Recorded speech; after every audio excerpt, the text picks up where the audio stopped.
Hello guys, good morning. Ayan guys, no. Katatapos lang naming mag-rumble. Mag-away guys, no. Bakit? Hindi ko alam guys. Hindi ko maintindihan bakit ganyan yung nakilala kong lalaki guys. Iwan ko, hindi ko maano guys. Hindi ko maintindihan pero sige lang guys, okay lang yan. Tingnan lang natin kung ano yung magiging resulta guys.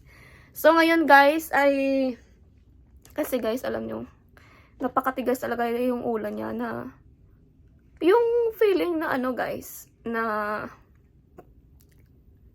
gusto niya i-please yung lahat ng tao na kahit ako, nako-compromise na ako kahit ano guys, kahit na may mga bagay minsan na ayaw ko, pinipilit pa rin niya na kahit nasasaktan ako or labag sa kalooban ko guys, to pinipilit pa rin niya guys. So, parang ano ba guys, parang wala siyang respeto sa akin, ganyan. Parang yan yung ugali na hindi ko nagustuhan sa kanya guys eh.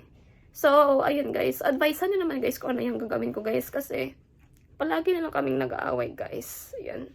Minsan sa mga bagay-bagay. Na, minsan guys, ano, yung mga hindi kami magkasundo, kaming dalawa pa yung nag-aaway guys. Tapos, ayun.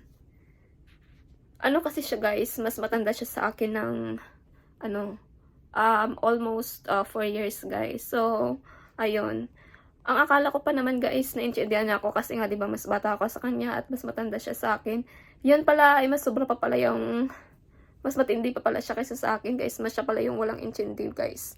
Ayan, so ang ngayon guys, meron ako ditong mga damit guys. Ayan guys, oh.